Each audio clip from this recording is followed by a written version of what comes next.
In a bustling city, an elderly man named Samuel Johnson, with his wispy grey hair and slow, deliberate steps, entered a renowned salon called Gleam Studio. Dressed simply in a white shirt and slightly worn trousers, he carried himself with quiet dignity. However, as he entered, the room grew tense. The salon, a favourite among the elite and fashionable, seemed to reject his presence. The patrons and staff exchanged looks of disdain, clearly judging him not by his character but by his age, appearance, and the colour of his skin. The air was thick with whispers as Samuel was met with cold indifference. His style, his simple attire, and his very being didn't fit the salon's standard of beauty and wealth. The salon was famous for catering to businessmen, celebrities, and high society ladies and gentlemen, all of whom paraded around in the latest fashion. Gleaming marble floors, plush leather chairs, and gold-accented mirrors filled the space, but Samuel's presence felt out of place among the polished guests. Despite the dismissive stares, Samuel didn't falter. He had seen it all before: racism, prejudice, and the shallow judgments of those who only cared for appearance. What they didn't know was that Samuel was an icon in the world of hairdressing. For decades, his work had shaped the beauty industry, his name carried weight, and his influence was unmatched. Yet none of that mattered here. To them, he was just an old man. But soon, the truth would surface, and the staff would learn a lesson in humility. As Samuel quietly sat down, the salon's manager, intrigued by the figure before her, approached. It didn't take long before the whispers turned into hushed silence when Samuel's identity was revealed. He was no ordinary man. He was the very legend who had pioneered new techniques in hairdressing and built a legacy that inspired countless stylists worldwide. As the truth unfolded, the staff and clients were left in stunned silence. The very man they had dismissed with disdain was a living legend, someone who had elevated the industry to new heights. Samuel had walked into the salon not for recognition, but simply hoping to experience the best the world had to offer. Yet, he had been met with the bitter sting of racism and ignorance. The irony hit hard. Samuel was more than just his appearance. He was more than his skin colour or the age that had graced him with grey hair. His worth wasn't defined by the superficial standards set by those around him. And in the end, it was the salon, with its marble floors and high-end clientele, that was left to learn a valuable lesson about respect and humility. Samuel Johnson may have walked into that salon unnoticed, but by the time he left, the entire room had been changed. The lesson they learned would echo far beyond the walls of Gleam Studio. Racism and prejudice were not only hurtful, they were short-sighted, and the true beauty of a person, of an individual, could never be seen through such a narrow lens. Samuel Johnson, a distinguished and seasoned figure in the hairdressing world, stepped forward to the reception desk of Gleam Studio. He was met with the icy gaze of a young receptionist with bleached blonde hair who was on the phone. As she looked up at him, her expression flashed with annoyance, clearly unimpressed by his appearance. She coldly greeted him, asking how she could assist him. Samuel smiled warmly, his voice kind and calm. "Hello, I would like to get a haircut. Are there any empty chairs available?" he asked politely. The receptionist glanced at Samuel, her eyes scanning his thick, slightly tangled, curly hair. To her, it was a type of hair she found difficult to manage and beneath the standards of her luxury clientele. After a brief pause, she answered with hesitation, "I'm sorry, sir, but we're fully booked today." Samuel, undeterred, glanced around the room. Several barber chairs stood vacant, and a few stylists were chatting idly in the back. He gently repeated his request. "I only need a simple cut. It doesn't have to be right away." "I'm happy to wait." But the receptionist, feigning a smile, still dismissed him. "That's really not possible," she replied, her tone dripping with thinly veiled disdain. "Our stylists are very busy, and honestly, they're not used to cutting your type of hair." Her words hung in the air, heavy with prejudice. At that moment, A group of young customers in the waiting area burst into laughter. They found humor in the situation, clearly amused by Samuel's request. But Samuel remained composed, his demeanor unshaken by their cruel mockery. Just then, a young male employee named Kevin emerged from the back. Kevin was the picture of self-assuredness, his appearance sleek and polished. He overheard the conversation and, with a casual flick of his wrist, interrupted in a voice filled with arrogance. "If you want a haircut, I think you should try somewhere else," he said dismissively. Samuel, though confronted with rejection, held his calm. He didn't rise to their insults or dismissiveness. What they didn't know was that Samuel was far more than they had assumed. His experience, his legacy, and his skill in the world of hairdressing were unmatched. But to them, his age, skin color, and the texture of his hair made him less than worthy of their attention. The salon, proud of its luxurious reputation and trendy clientele, had failed to see the true value standing before them. It was not about the style of his hair or his outward appearance. Samuel was a trailblazer, someone whose work had shaped the beauty industry for decades. What they saw as difficult hair, Samuel had transformed into art countless times. His influence had paved the way for stylists across the world. Yet here, in this space, he was judged. Not for his skill, but for how he looked. And little did they know the lesson they would learn that day would be far greater than any haircut they could ever give. Kevin's words hung heavily in the air, each syllable a sharp reminder of the discrimination Samuel had faced throughout his life. "This salon caters to high-end clients. Your hair isn't easy to do," he said dismissively, treating Samuel as if his very presence were a nuisance. Samuel's pride was wounded, but he didn't react in anger. He stood tall, meeting Kevin's gaze with quiet strength. "Do you think I can't afford to pay the service fee here?" he asked, his voice steady despite the sting of the insult. Kevin smirked, his eyes filled with disdain. "It's not about that," he replied. "I just don't want you to waste your time in a place like this. We don't have the right service for you." The room fell into an uncomfortable silence. Some of the customers observed the exchange, but no one dared to speak up or intervene. A middle-aged woman, watching the scene unfold, whispered to her friend, "This is unbelievable.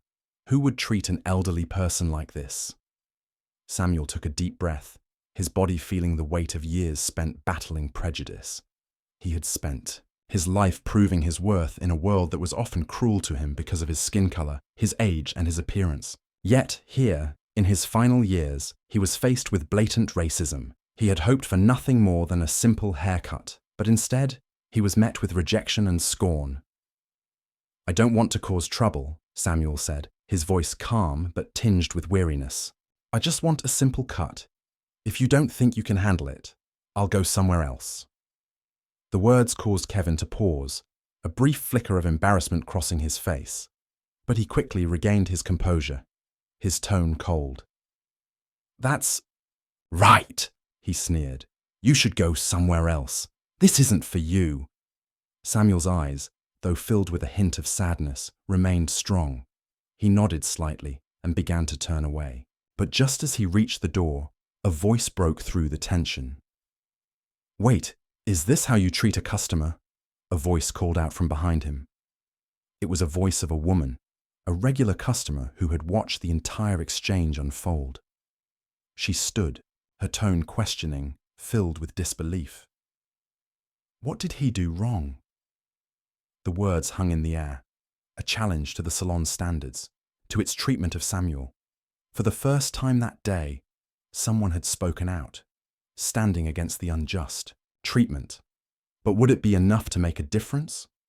Would anyone else dare to question the prejudices of the salon? Samuel didn't know, but in that moment, he felt a small flicker of hope that perhaps the world was beginning to change. The atmosphere in the salon grew heavy with tension as Samuel Johnson stood there, the unexpected recipient of a client's defense. Before anything could be said, the door behind the reception desk opened, and Richard Collins, the owner of Gleam Studio, stepped into the room. A middle-aged white man with a composed demeanor and sharp eyes, Richard was known for running one of the city's most prestigious salons. Having overheard the end of the heated exchange, Richard's gaze shifted from Kevin, the talented yet often arrogant employee, to Samuel, who stood with quiet dignity. His eyes were filled with both calm and a trace of sadness, as if the weight of a lifetime of prejudice had finally caught up with him. Richard's voice cut through the silence, authoritative and commanding. "What's going on here?" he asked, his words causing the entire room to freeze in place. Kevin, attempting to maintain his composure, stepped forward. "It's nothing, Mr. Richard. This man wanted a haircut, but I don't think we could accommodate his needs." "I was just trying."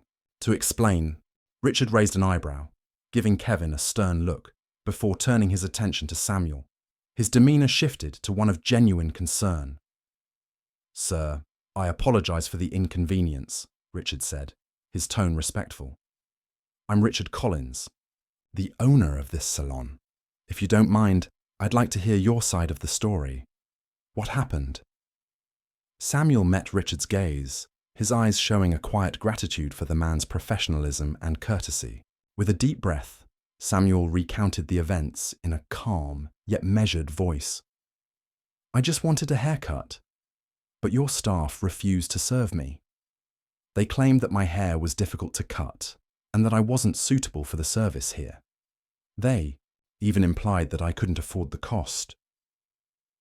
As Samuel spoke, the room was filled with an uneasy silence. The weight of his words hung heavily in the air, and the tension in the salon deepened.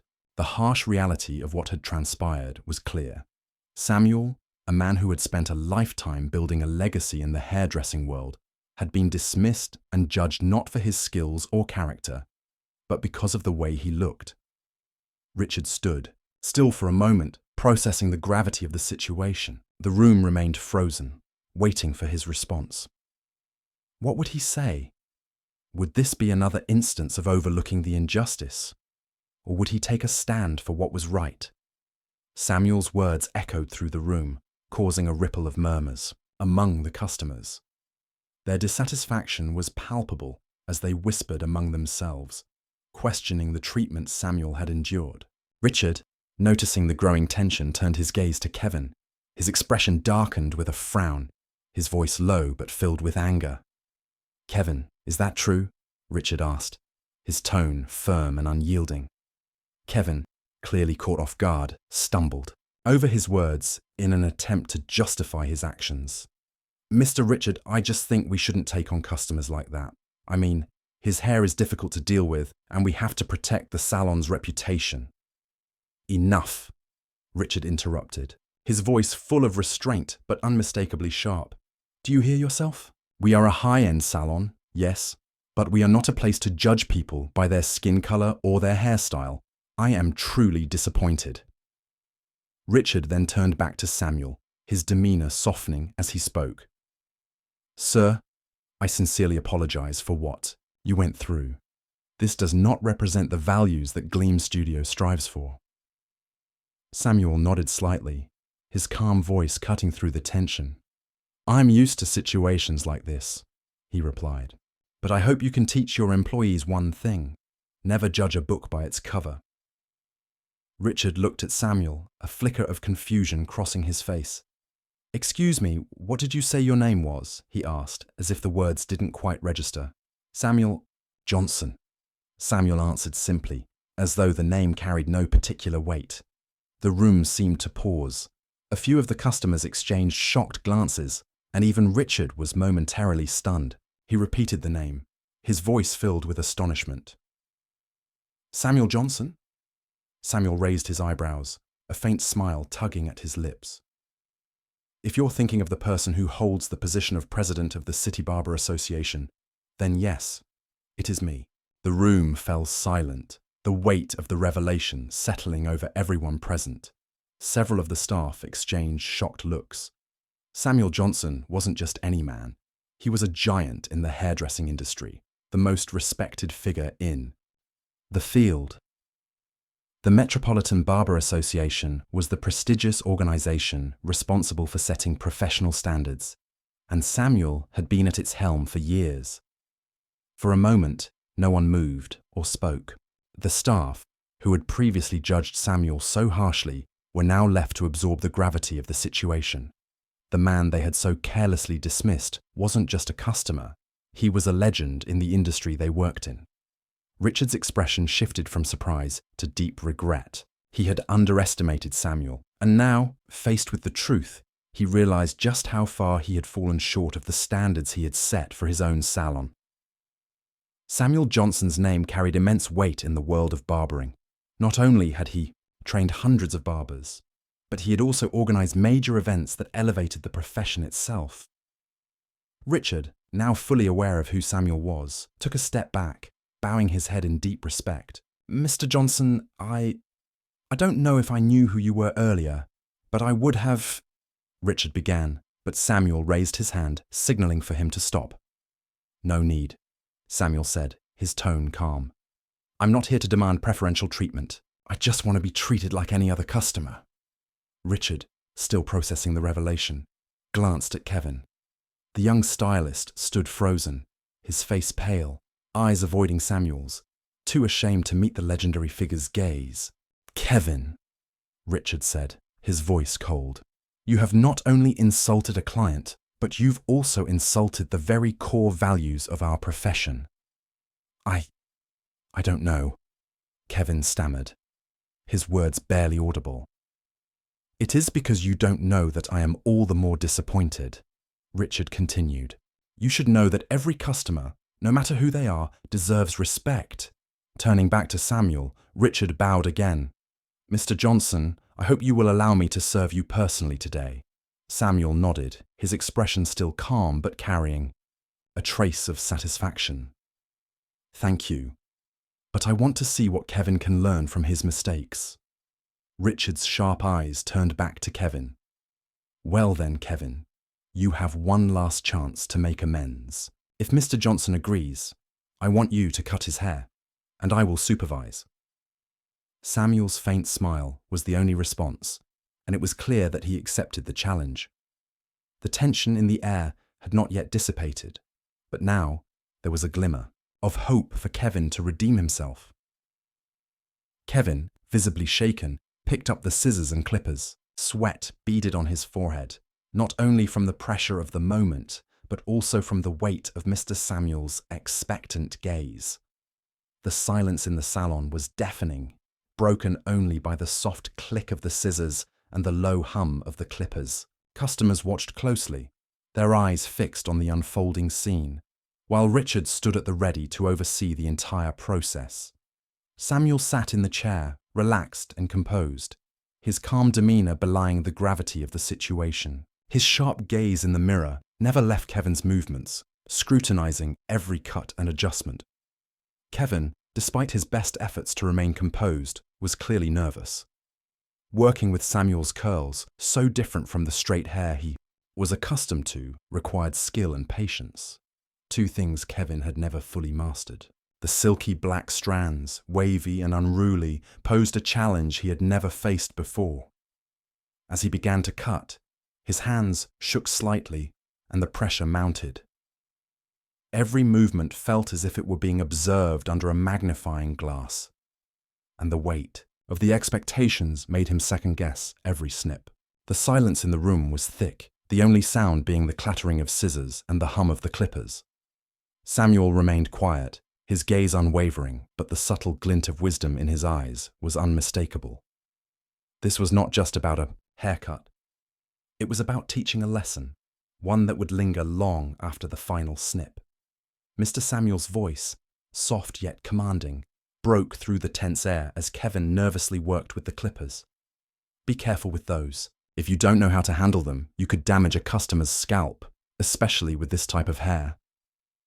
Kevin paused, his hands trembling as he looked at Samuel in the mirror. I'm sorry," he stammered. Samuel gave a calm, reassuring nod. "It's okay. I'm here to help you." The surrounding customers watched closely, some with amused expressions as they observed the once confident, arrogant stylist now being guided by an old black man. A few whispered among themselves, exchanging remarks about how the tables had turned, but no one left. The lesson unfolding before them had become more captivating than any service they were waiting for. Richard stood with his arms crossed, watching every moment with intensity. He understood that this was about more than cutting hair. It was a profound lesson in humility, respect, and the importance of treating people with dignity, regardless of appearances. As Kevin worked, Samuel gently pointed out his mistakes, guiding him patiently through the intricacies of handling textured curls. "Don't pull too hard. You need to feel the path of the hair," Samuel instructed, his eyes filled with patience and wisdom. With each correction, Kevin grew more focused. The tension in his hands slowly eased, and although he still made occasional missteps, he was beginning to grasp the technique. His movements became smoother, more confident, as he learned to work with hair that he had once dismissed as too difficult. After 40 painstaking minutes, Kevin finally stepped back, sweat glistening on his brow. He wiped his face with a trembling hand and nervously examined his work in the mirror. Samuel smiled, his eyes warm with satisfaction. "Better than I expected. You did well," he said, his voice gentle but sincere. Kevin's surprise was evident. The very man he had treated with disrespect and prejudice was now offering guidance and even praise. A wave of shame and remorse washed over him, and he lowered his head. "Mr. Samuel, I apologize for what I said and did earlier," Kevin said, his voice trembling with regret. "I was wrong. I misjudged you, and I disrespected my own profession." The weight of his words hung in the air, a heartfelt acknowledgement of the lesson he had learned. In the heart of the opulent salon, Mr. Samuel Johnson stood with dignity as Kevin faced him, regret written all over his face. Samuel's deep, wise eyes held the younger man's gaze for a long moment before he finally spoke. "I accept your apology," he said, his voice calm but firm. "But remember this, never judge a person by their appearance, especially in this profession, where we are entrusted with serving people with our heart and skill. Do you understand?" Kevin nodded, the weight of the lesson settling deep within him. His eyes brimmed with remorse. Richard stepped forward, his hand firm on Kevin's shoulder. "I hope today taught you something important. Respect isn't just a principle at work. It's a foundation of life. From now on, I expect a different attitude. Otherwise, there will be no place for you at Gleam Studio." Kevin swallowed hard and nodded vigorously. "I understand, Mr. Richard. Thank you for giving me a chance to make things right." Samuel adjusted his coat, standing taller than ever. He turned to Richard with a small, knowing smile. "Thank you for this moment. I trust things will improve from here." Richard, humbled and respectful, bowed his head. "You are a true teacher, Mr. Johnson. I hope you will visit us again." Samuel's smile deepened. "Maybe I will return, but next time, not to teach, just to relax." As the door closed behind him, a serene silence fell over the salon. Customers and staff alike remained quiet, absorbing the powerful lesson they had just witnessed. A few nodded in silent admiration as Samuel walked away, his presence leaving an indelible mark. Richard's voice broke the silence, sharp and reflective. "What did we learn today?" he asked, scanning the room with piercing eyes. No one spoke immediately, but the answer was evident in their hearts. Respect wasn't just a rule of business. It was a way of building a community where dignity was a right shared by all. From that day forward, Gleam Studio was no longer just a salon for the wealthy and fashionable. It became a symbol of kindness and equality, a place where every person, regardless of skin color or hair type, was welcomed with warmth and respect. The lesson of humility, taught by a wise old black man with a lifetime of experience, had transformed not only one stylist, but an entire establishment. And so the salon flourished, known for its superior service, but more importantly, for its heart. Thank you for experiencing this story. Please like, comment, and subscribe to support us in bringing more meaningful tales your way. Have a wonderful day.